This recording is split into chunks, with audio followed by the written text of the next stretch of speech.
6 days before the Passover, Jesus came to Bethany. It wasn't his first visit to that village. In fact, he had most likely been there several more times than we know about. His dear friends, Martha and Mary and Lazarus, all three of them siblings, lived in Bethany, which was at most 2 miles from Jerusalem. In one of his earlier visits to their home, Jesus had settled down an angry Martha, who had openly expressed her frustration that she was doing all of the work in the kitchen while Mary sat and listened to Jesus talk. But it was his most recent trip to Bethany that had created quite the stir, and it's an important backdrop to this morning's passage. Mary had sent word to Jesus that her brother Lazarus had become seriously ill. But rather than head there immediately, as we would have done, Jesus stayed where he was for an additional 2 days. And by the time he got to Bethany, Lazarus had died and had been entombed for 4 days. John writes that Jesus already knew without anyone telling him that his dear friend had died. When Martha heard that Jesus was nearing town, she went out to meet him, leaving Mary at home. "Lord," said Martha, "if you had been here, my brother would not have died.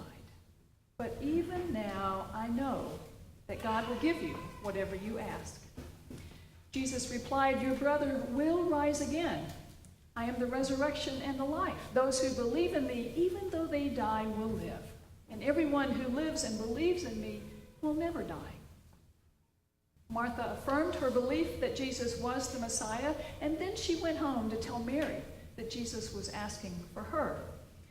So Mary went to see him, accompanied by those who had been staying with her in her grief. When Mary saw Jesus, she too said to him through her tears, "If you had been here, my brother would not have died." Jesus was so moved by her tears and by the tears of those who were with her that he too wept. Jesus went to the tomb of Lazarus and ordered that the stone be moved. Martha, being the practical one, offered a caution. "Lord, it's been 4 days. The stench is already quite strong." But they took away the stone. And Jesus called Lazarus to come out, and he emerged from the tomb, still with burial cloths on his hands and his feet and his face. Many of those who witnessed the event believed in Jesus. Others, however, hightailed it to the chief priests and the scribes to report what had happened. The raising of Lazarus was the tipping point for those religious leaders. From that day on, they planned to put Jesus to death. So that's the backdrop to this morning's passage. Jesus has returned to the place where he brought his dear friend back to life, even though he knows the religious leaders are more than a little worked up about him. Now, being a household that is the model of hospitality, they throw a dinner party for Jesus. Martha serves, of course, and Lazarus is at the table. I can only imagine what it would be like to be at table with a man who's been brought back to life, as well as with the guest of honor who has given him that new lease on life. Yet, as intense as the dinner conversation probably is, it pales into comparison to what Mary does. She breaks open a bottle of perfume and pours the entire contents onto the feet of Jesus. The strong fragrance of nard, not a pleasant flowery garden scent, but an earthy, musky smell, quickly fills the entire room, overpowering Martha's Middle Eastern cuisine. It's the aroma of perfume that's used to anoint dead bodies. And then Mary loosens her tightly braided hair and lets it tumble down, something considered a huge social faux pas in that day.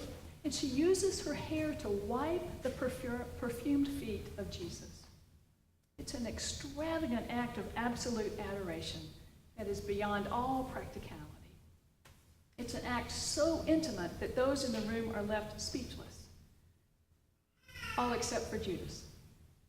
Wearing his favorite t-shirt that says, "Waste not, want not," he asks, "Why was this perfume not sold for 300 denarii and the money given to the poor? Isn't that what you've been preaching about, Jesus?"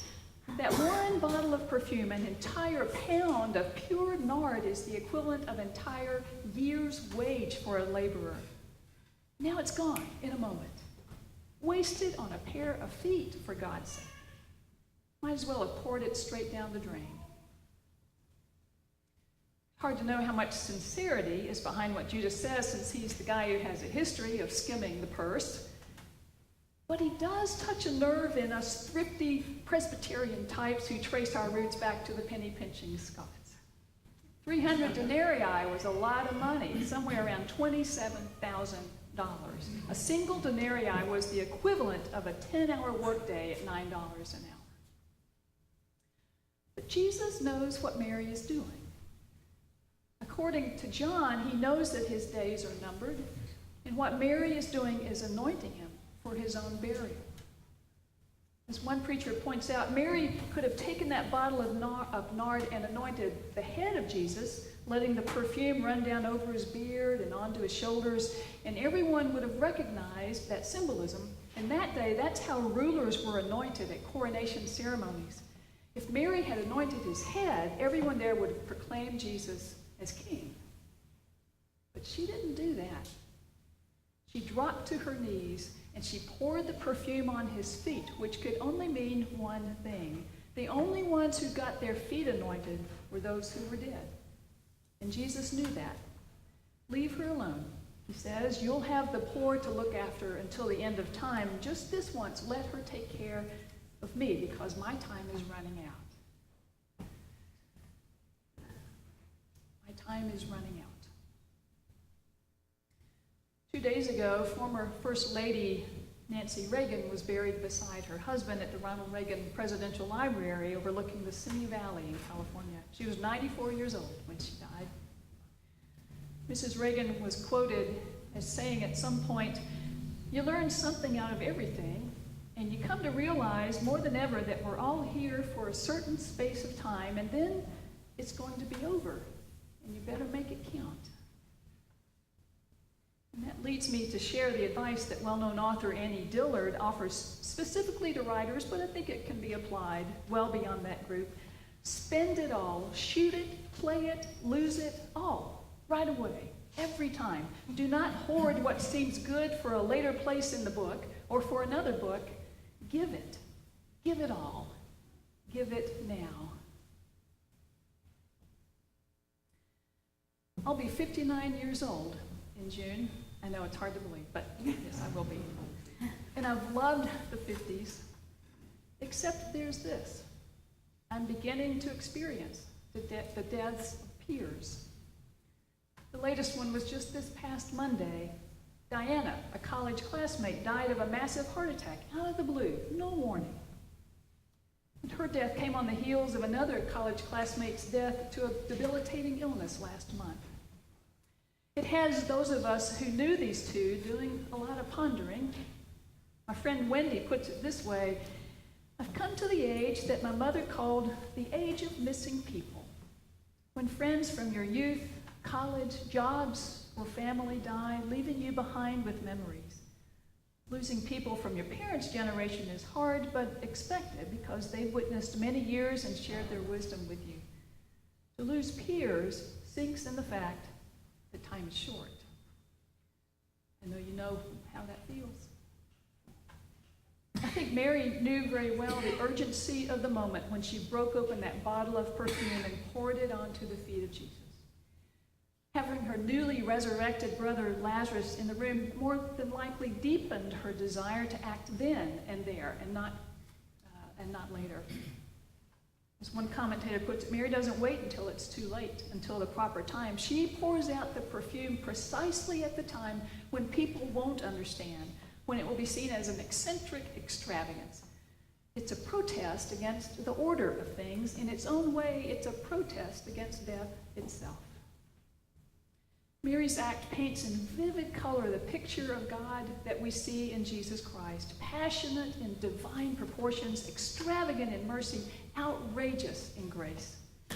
This is the shepherd who leaves 99 behind to go after that one lost sheep. This is the woman who tears her house apart looking for one lost coin, and then when she finds it, she invites the neighborhood in to celebrate.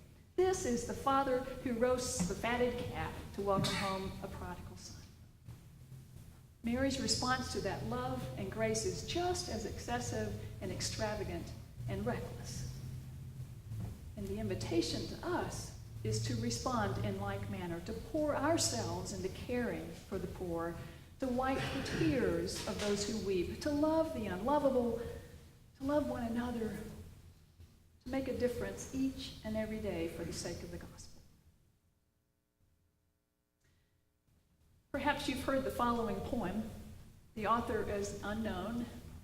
It reads in part, "Dust if you must, but wouldn't it be better to paint a picture or write a letter, bake a cake or plant a seed, ponder the difference between want and need?